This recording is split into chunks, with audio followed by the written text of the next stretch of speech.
I was new to the job, but the veteran guys were telling me that it was changing. The West was changing. It was getting drier and way more dangerous. I was just too green to know it. As a hotshot, you see the land close. Before, I'd drive down the highway and see nothing but the blacktop. But as the weeks went by with Granite Mountain, I started to pay attention to the land. The conditions are like a palm spread out. They can tell your future. I'd hike to the back country and my eye would be scanning the terrain, looking at the color of the vegetation.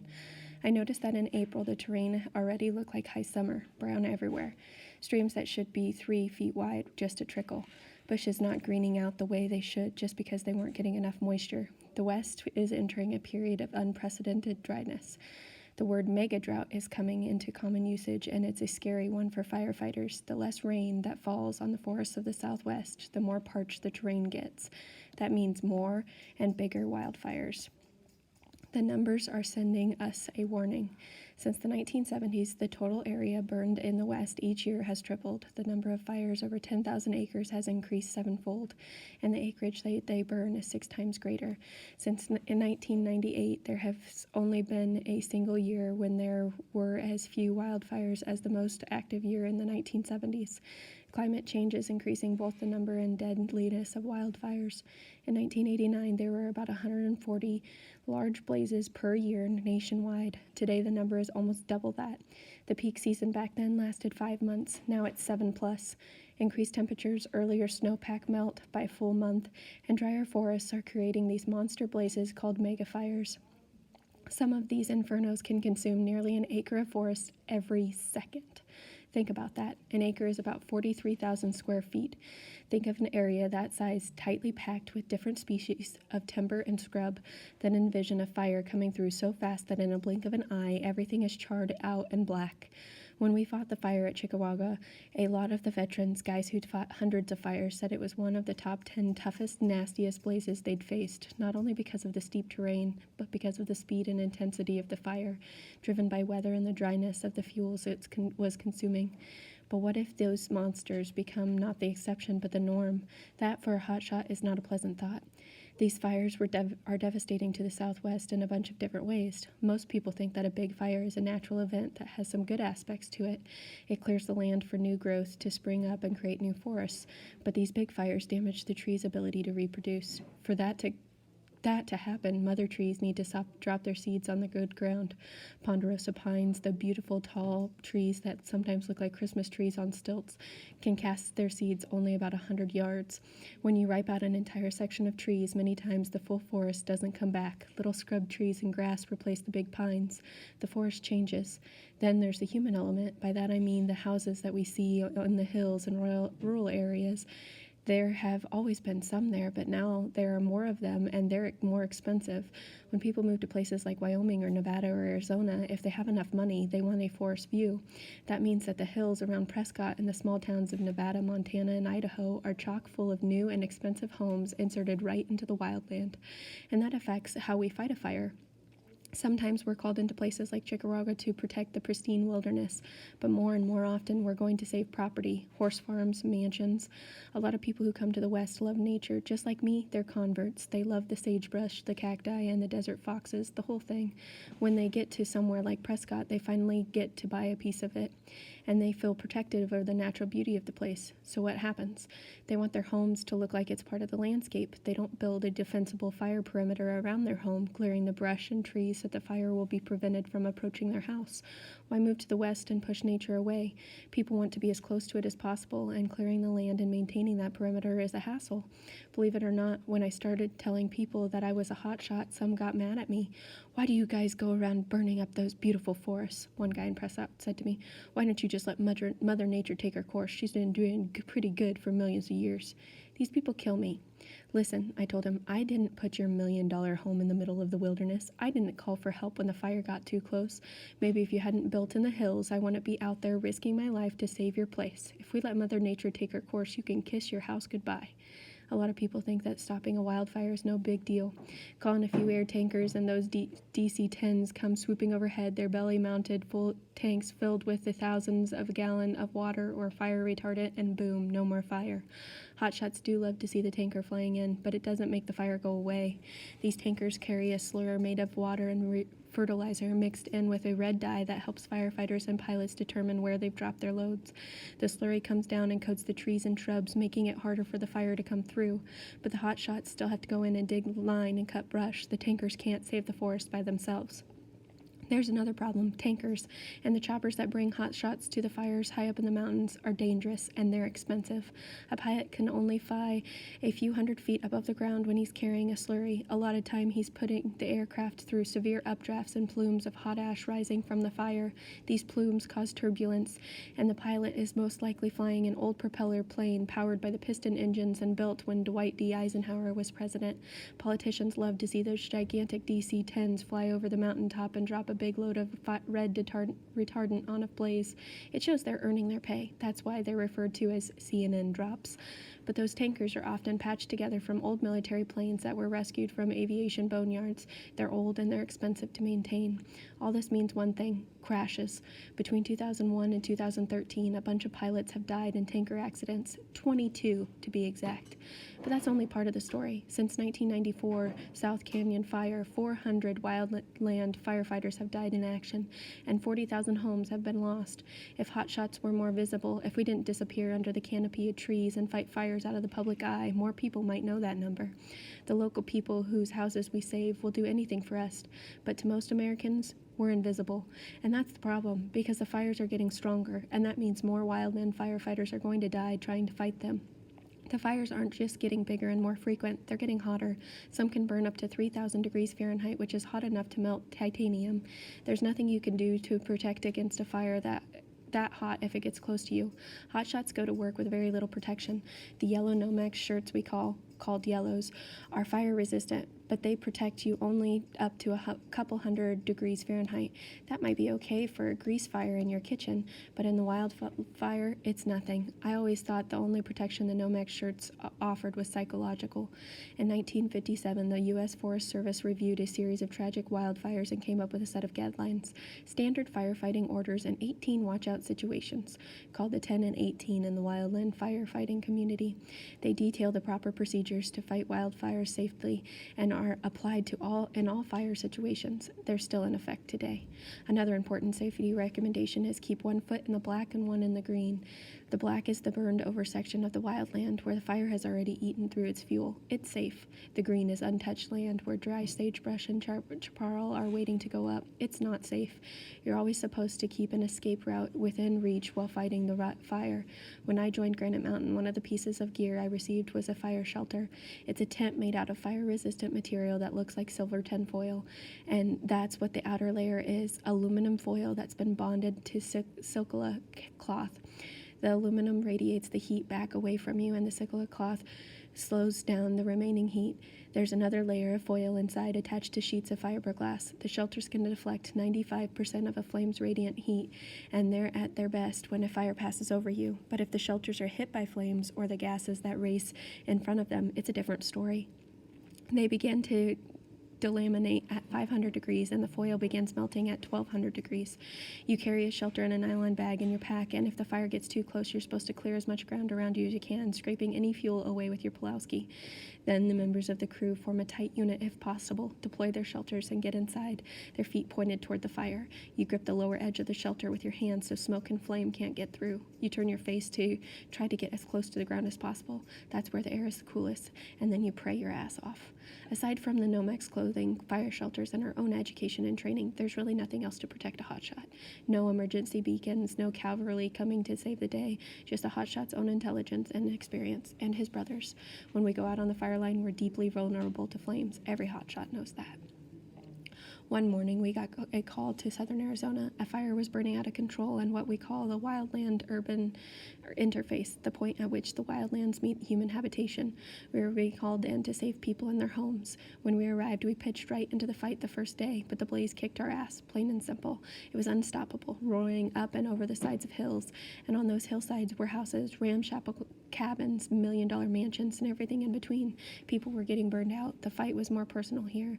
We were on a quest to save lives and homes. We worked the brush, cutting and swamping, constructing fire lines, and trying to rob the blaze of fuel before it reached the condo developments that were all over the hillsides. But it was being driven by strong winds. It was a shifty fire. I swear to God, you got to thinking that it was alive, trying to figure out a way around us so it could feed. We'd get a break cut and spot fires would appear past our break. New fires would pop up. It was a back-breaking work, 16 hours straight. I was ready to drop by the end of the second day. We knocked off around 8 p.m. and headed back to where we were sleeping that night. We got to camp and were horsing around trying to cheer each other up after a bitch of a day. We wanted to go home and see our kids. I, as the crew's class clown, was doing some dance moves as I waited for our meals to heat up. I got a few of the boys laughing. "Don't it?" Chris said. "You ain't all there, boy." "That's all right. That's just fine. Check this one out." And I went into some techno robot moves, awkward as hell. I can't really dance, but the boys were loving it. Finally, the grub was ready. I sat down and rubbed my hands together, ready to dig into my plate. I heard something to my right at the edge of the camp and looked over. In the flicker of the campfire, I saw a bunch of people, men and women, even a few children, huddled around wooden picnic tables. They were wearing civilian clothes. The adults weren't hotshots for sure. What the hell are they doing out here? I thought. I took a bite of chicken. Delicious. "Hey, Boone," I called. "Who's that?" He looked over. "Those," he said quietly, "are the people who lost their houses today." I looked again. These people were homeless because the fire had outwitted us, because there weren't enough of us, not enough ground resources, tankers, and dozers, because we'd failed. I put my plate down. I felt a mixture of anger and shame. I'd lost my appetite. I wanted to go back out to the fire line and start up all over again. We all felt the same way. Those people had nowhere to go, and we were sick about it. What was worse, after we'd finished our dinner, some of the residents came over to talk to us. One older gentleman with deeply lined face was wearing a blue jacket and some faded jeans. I wondered if they were all the clothes he had. He came over to me, shook my head, smiling. "I want to thank you," he said. I dropped my head. "Sir, we didn't do anything. We didn't save your house." His hand gripped mine tighter. "You tried. Do you know how much that means to us? You tried, and we thank you for that." I spent a few more minutes talking with him. He'd lost everything. He was going to drive out to Tucson to stay with his daughter and then hopefully come back and rebuild. He loved the landscape. He loved the sun in the morning. It was a good plan, but what if insurance wasn't as much as it should have been? What if he ran out of time before he got to live in the desert again? Then he was fucked. Game over. The civilians left, and we were standing there with our half-eaten food. Everyone was silent, deep in their own thoughts. What were we doing out here if we weren't saving people's houses? I went back to my sleeping bag, unrolled it, took off my boots and jeans and my yellows, and climbed inside. I felt tears coming. I knew they would. I will work harder tomorrow, I thought. I don't want to meet any more homeless people out here because I got tired or needed some chow. Fuck that. I thought my first real introduction to firefighting, that textbook back in Fire Explorers. The passage had gotten me excited. Something about those men and women who sacrifice all to protect the lives and homes of their fellow citizens from the ravages of fire. Were those the words? I couldn't remember exactly, but I felt it was an oath we'd taken to give our all. And now those people's photo albums and pets and shelter were smoking ruins. I hated that there were people who'd lost everything sleeping out here in the open. Their memories, the places where they were going to live out their lives, gone. A month later, we were called to New Mexico. A fire had just blown up in a populated area called Ruidoso. It was a typical situation, a nothing fire that became a big one because there were too many blazes to tamp down. It was called the Little Bear Fire. On June 4th, a lightning spark fire was spotted on the western slopes of Sierra Blanca Mountains in the Lincoln National Forest.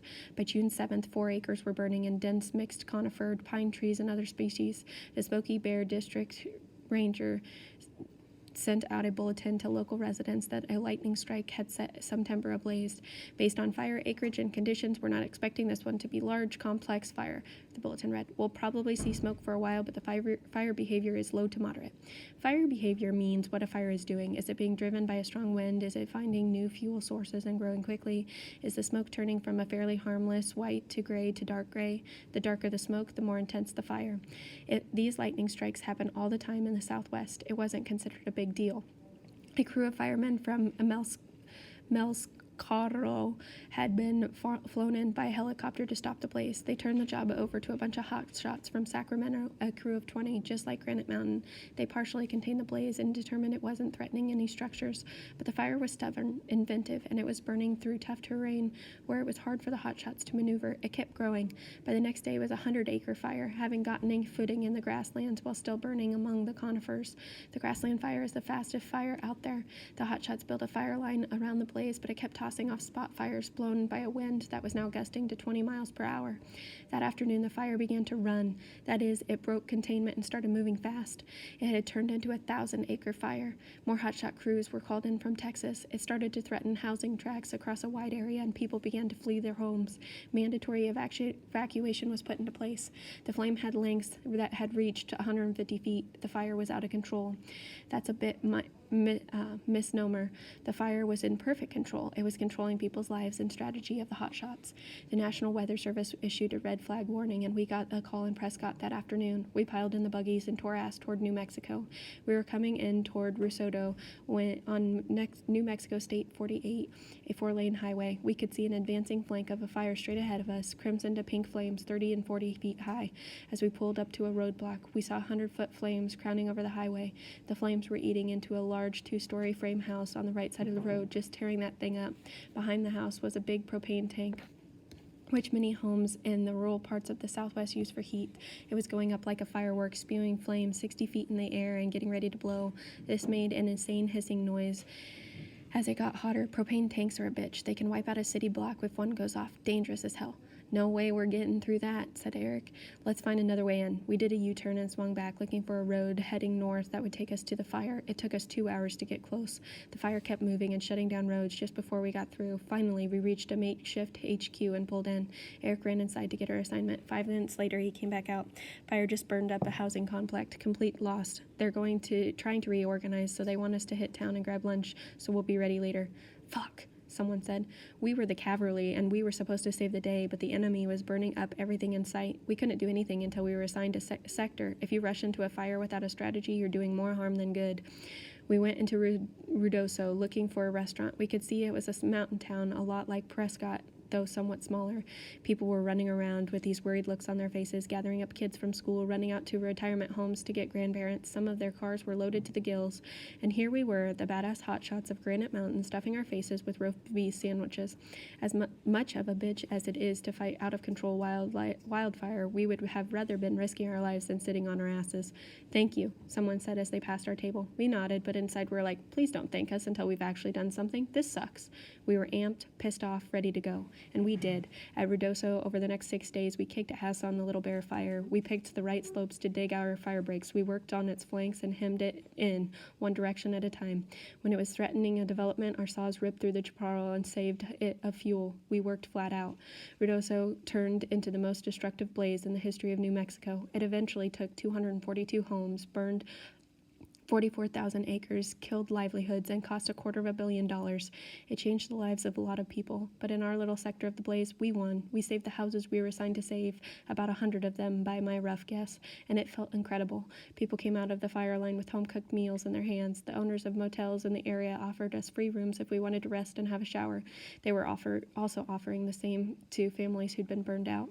That wasn't new to us, but we were moved regardless. On some fires, we'd drive out and see "Thank you, firefighters" painted on the sides of barns in 4-foot-high letters. It doesn't make national news, but the local people will do anything for you. Whenever you see a report about a wildfire on the news, you end up hearing the same line about what's been lost. They're only things. You can replace a TV or a bed or a bunch of books. Just go and buy new ones with insurance money. But I've come to believe that's bullshit. When you find a woman who's snuck it through the roadblocks to get her burned up house and she's inconsolable when she sees it, those aren't just things she's crying over. When you find a grandfather and he doesn't want the stereo or the strong box with his life insurance in it, he just wants to find the American flag that the military gave him at his son's funeral. That's not what I call things. It's their memories. After Rudoso, we drove back to Prescott. We'd arrived on a fire that was ripping, and now it was at nothing at all. We were feeling good in that buggy, hooting and hollering about what we were going to do when we got home. We passed by some roads where the fire had won. I saw people picking through the charred-out remains of their houses. "Hey, guys," I called out. "I don't want to kill your vibe, especially the guys who are new. Take a look around. These houses are burned to the ground. Stay on top of yourself out there, because that could be you. That could be your mom. This is why we train so hard, to make sure this shit doesn't happen." Now that I think of it, maybe I'm more sensitive than most to the idea of home. Growing up practically a nomad with my mom, I was always searching for a place to call my own, where I could be with my family, a place that no one could take away from me. The scary thing on the way back was driving through all those mountain towns strung along the highways of the Southwest and knowing any one of them could go up like Ruidoso at any time. The hills were dry as dust. The drought was everywhere.